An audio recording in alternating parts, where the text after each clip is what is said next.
Magnus Carlsen is on fire at the Grenke Chess Classic, and in this video I'm going to show you his game he played in round 9 against Germany's #1 Vincent Keymer. It's a very long and instructive game. I hope you will learn a lot from it, but before I'm going to show it to you, I would like to thank you all for joining the channel. It has been growing a lot since the start of this tournament, and I promise you to cover many more exciting games from this event. So I give you a choice. Please subscribe to the channel, that's option number 1. Second option, of course, is to watch this video in its entirety, and I hope you will enjoy it. So let's see, here we go. Magnus Carlsen is playing with the white pieces, and he goes for 1 d4. Knight f6, c4, e6, knight c3, bishop b4.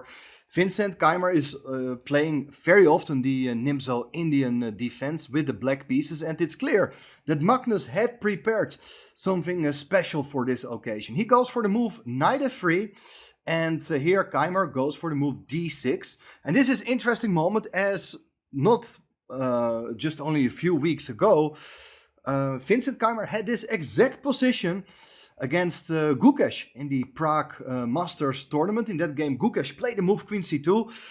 And if you have been following this channel, you remember that I covered that game. So that is something you can check once again. It's a very spectacular attacking game.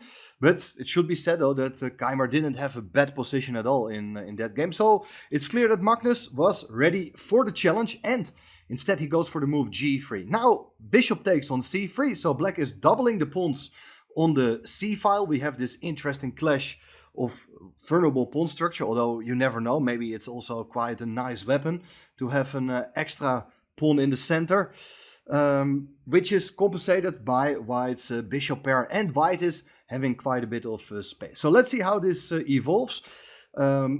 After this move g3 and taking on c3, now Keymer goes for the move b6. So it's clear that if you go bishop g2, there is bishop b7. This is something you see very often in 1d4 openings, and at some point these bishops are going to be traded against each other, and well, usually it's a relatively boring game. But now, instead of playing this automatic move bishop g2, here's the first interesting moment of the game, as Magnus has a very interesting idea in mind. He played here the move knight to d2. And then you think, well, the move bishop b7 will come with tempo. It hits the rook on h1.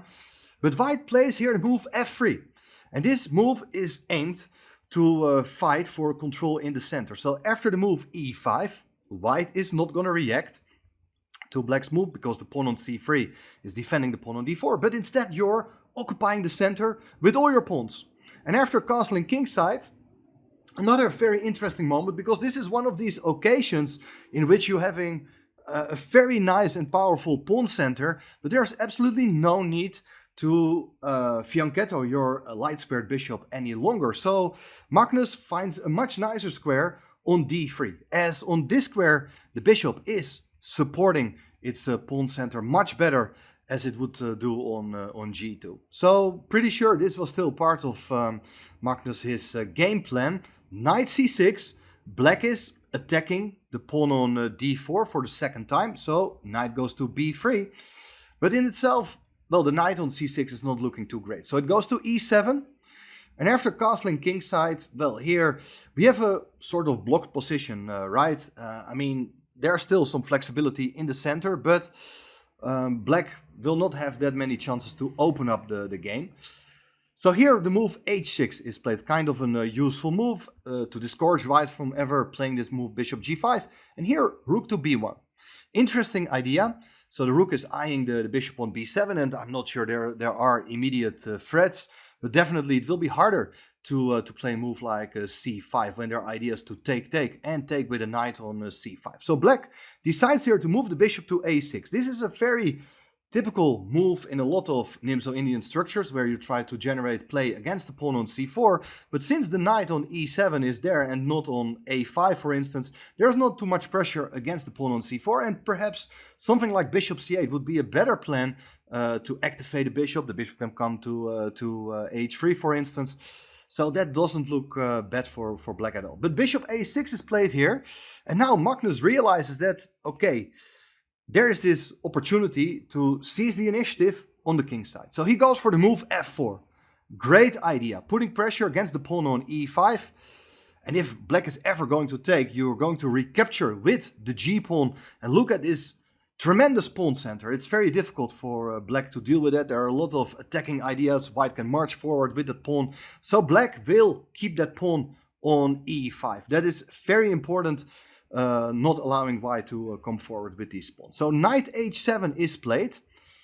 So the knight is getting out of the way, so that if the f-file is getting open, there are no potential sacrifices to open up the king side, for instance. And well, white is not interested in taking the pawn any longer.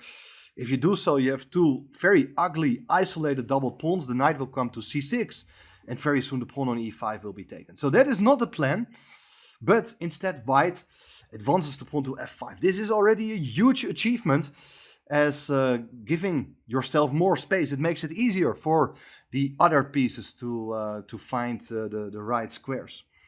So black played here the move king h8.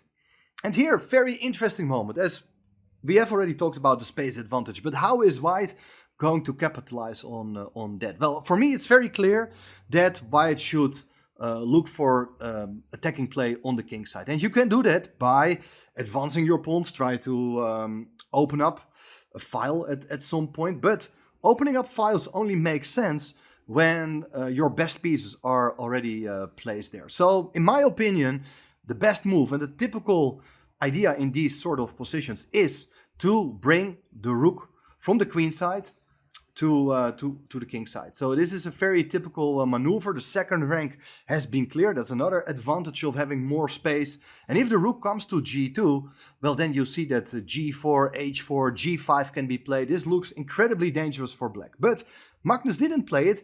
He felt like there is time to improve another piece, which is not doing that much. He goes for the move knight a1.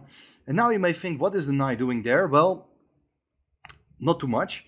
But after knight g8, knight comes to c2, and next will be knight to e3. And well, if the knight is on e3, there are also new ideas to support further expansion. And black didn't want to wait any longer. Played here the move g5. And now you may think, why to play a pawn move in front of your king? That may look very, very dangerous.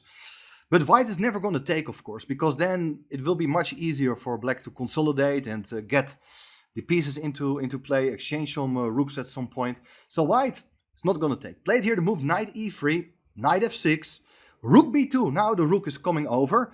Rook e8, so here you see that black is in fact indirectly attacking the pawn on e4. Therefore queen f3 is played to support that pawn one more time. Now the move c5, so black is increasing the pressure against the pawn on d4, but white advances the pawn to d5. So in a way you don't really want to close the center. On the other hand, white is having more space and black's minor pieces are also not particularly happy. This bishop on a6 has nothing to do, while the knights on f6 and h7, they are also very, very passive. So I think basically white is playing on these first 5 ranks, and black can only sit and wait. So here the move rook g8 is played. White goes for the move h3.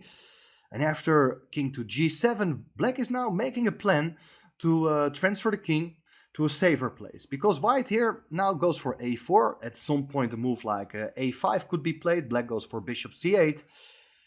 Rook to a2, so there is this plan to play a5 at some point. And here, black could have decided now to play the move a5 himself. This is always a typical question. Do you really want to play that move, or do you want to allow your opponent to play it? Black could have stopped it by any means, like to play the move a5, and then the queen side will be locked forever. But instead, there is a bit of tension here, at least for the moment. The bishop goes to d7, and apparently Magnus didn't want to play a5 here yet, because on one hand you don't want to open up the queen side when the main aim is to open up the king side, to play for king side attack. So here the queen goes back to d1 to overprotect the pawn. Rook goes to b8. And first, the bishop goes to d2. Black is going to make waiting moves. And here the bishop goes to e1. So the bishop is also trying to support later some action on the king side. King f8, rook ff2. king goes to e7, rook f2, b2. So is white really trying to do something here? Well, queen c7, so black is also trying to organize his defensive setup there. White goes for the move g4, so you see that white is trying to do something on one of these sides. And what he's exactly gonna do, we don't know yet. a6 is played. Now queen goes to e2, so you forever controlling the b5 square. Black is never gonna make this break on b5. And anyway, here Keymer decides to block the queen side by playing the move a5 himself. Queen to f3, queen goes to d8, rook h2. Now finally we see that white is shifting his attention to the king side. So queen e8, bishop c2. You need to protect the pawn because black was attacking it. Queen to f8.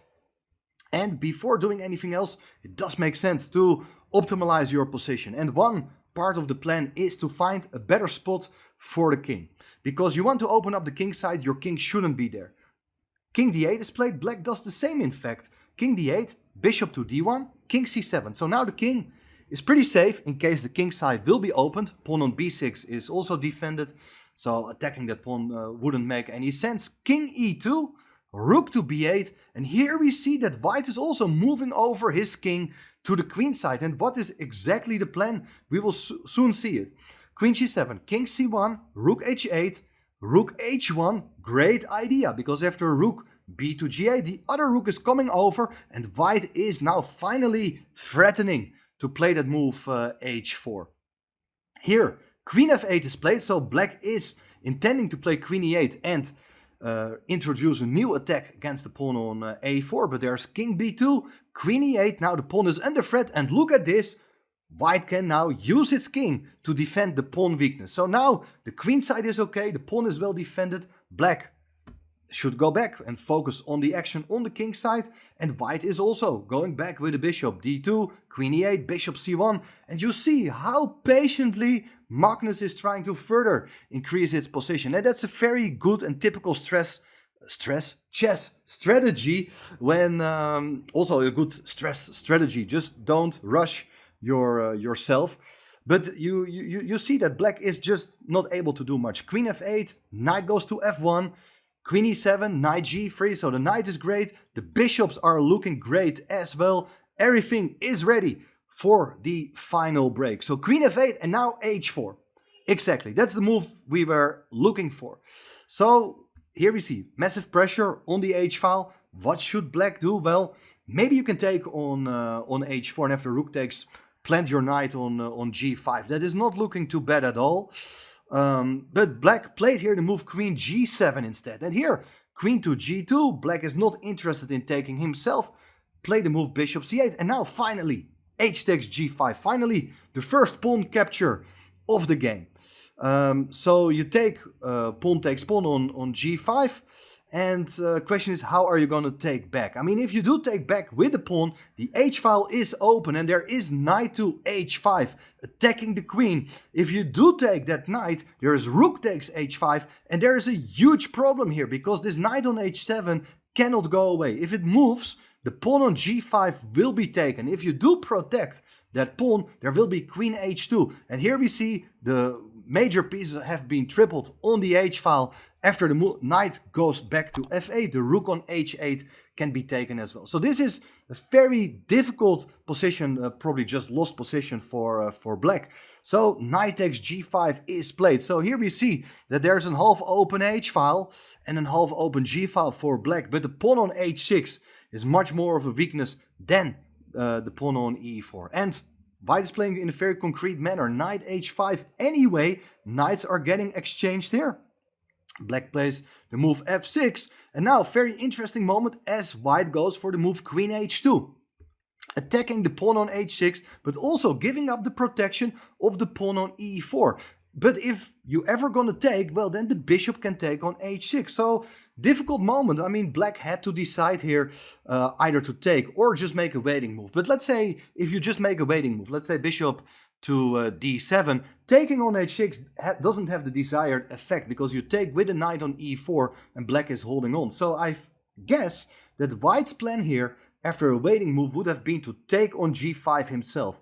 You cannot take with the h-pawn because at the end the rook on h8 is just too many times attack. You lose the rook. So you got to take with the f-pawn. Now you win the pawn on h6. But frankly, I'm not sure if this is winnable for white, because you do have a protected passed pawn on the f-file, but the position is so closed. But okay, anyway, there are still plenty to play for here still, but probably this would have been a relatively good defensive attempt for black. Instead, Keymer went for the move knight takes e4. Now it's bishop takes h6. Queen goes away, and here the king defends the pawn on c3. Very good move, and obviously it's clear that white is making a lot of progress. He is controlling the only open file, and black, well, that knight on e4, it looks good, but note that it can almost not go anywhere. So here Keymer was not very alert. He played a move bishop to d7, and probably in hindsight he should probably have better doubled on the h-file. But after bishop d7, now fantastic move, rook to h4, and this was overlooked by Keymer, because now we see that if you make a random move, for instance you go back with the bishop, now white's idea is to play bishop c2, attacking the knight can only go back to g5, but after bishop takes g5, you see that now the rook on h4 is defended. If you take on g5, it's rook takes h8, and you win the rook, that is game over. If you take first on h4, you can take back with the bishop, and white is a piece up. That is the main idea of rook h4, to prepare the attack on the knight on e4. And black, can he do something about it? No way. Bishop e8 played, bishop to c2, and this knight is in trouble. As I said, knight g5. Here, bishop takes g5 is a problem, winning material. So black, rather than giving up the knight, decided to give up the exchange here with rook takes h6. Rook takes h6. Now at least the knight can come to g5, but you're an exchange down. How to convert this as white? Well, very good technical performance here by Magnus, as he first wants to trade off the most important pieces. So he goes rook h8, trading off one pair of rooks. So he is hoping for a way to infiltrate with the queen and the rook at some point. But here black decides to look for counterplay by mobilizing the e-pawn.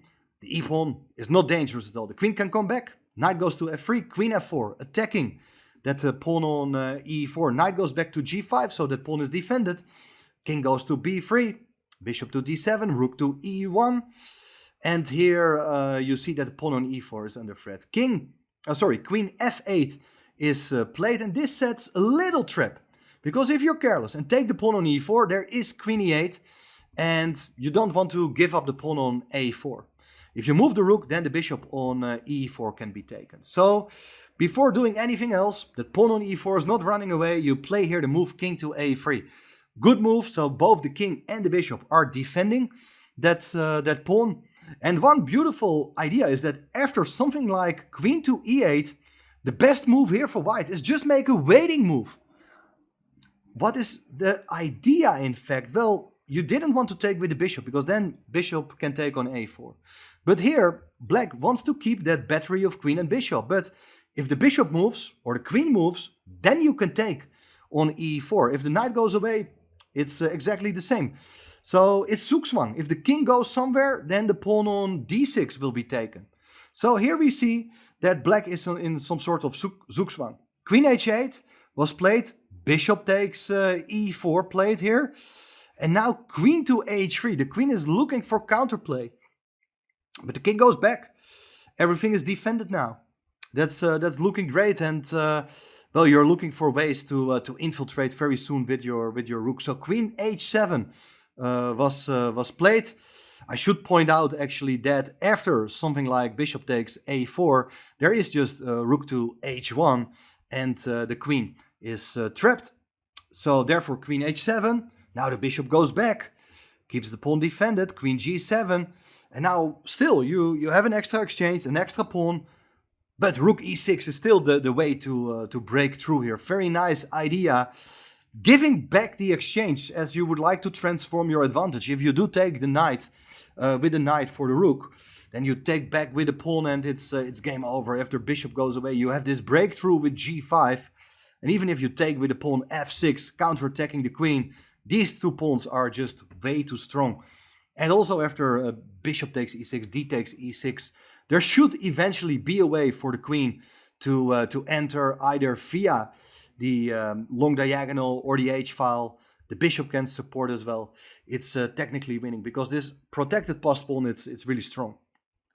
So after rook e6, you're threatening just to take the pawn on d6. Knight went back to f7, and now look at this. This is the beautiful move. I mean, we have seen many beautiful moves, but Magnus is playing so energetically. He's not relaxing like, okay, I'm gonna exchange up. No, first this exchange sacrifice, and now another pawn sacrifice to destroy black's blockade. g5.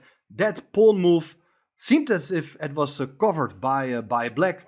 If you take with the f-pawn, there is f6. You're attacking the queen and you're making progress. So that is not a possibility. Taking with a knight is also not good. It hangs the pawn on d6. And if you now take on e6, there is first g takes f6, attacking the queen. If you take back, d takes e6 too. Connected passed pawns, they're still blockaded. But as I said, there are possibilities here for the queen to infiltrate with the support of the bishop. You can combine mating threats with ideas of advancing your pawns. This is technically winning. So the material cannot be captured. In fact, Keymer decided to take with the queen, but now queens are coming off the board. If you do take back with a knight, the pawn on f6 is hanging. So black went for f takes g5. f6 is played still. Taking on e6, d takes e6, not an option because the connected passed pawns are decisive. And well, white has simple plans of getting the bishop involved to g6 or otherwise via d1 to h5. And the knight is unable to maintain its blockading job. So knight e5 played, but Magnus instantly took that knight. Rook takes e5. Black resigned on move 73. Hard fought victory. And well, the main point is that d takes e5, of course, is met by f7. And on the next move, the pawn will be promoted. So very spectacular game in a sense that Magnus had a nice opening idea, space advantage, playing on different sides of the board. And it's very difficult to play when you feel the pressure, not only on the board, but also from a player who has been #1 in the world ranking list for more than 10 years. So that is a very impressive game by Magnus. Hopefully you like this game. Let me know in the comments your thoughts. And if you do like this video, let me know, of course, and support the channel by subscribing. And then we will soon have 5K subscribers. At least that's what I hope. And well, we'll continue to let the channel grow. Stay tuned for more action from the Grenke Chess Classic. Thanks for watching. Bye bye.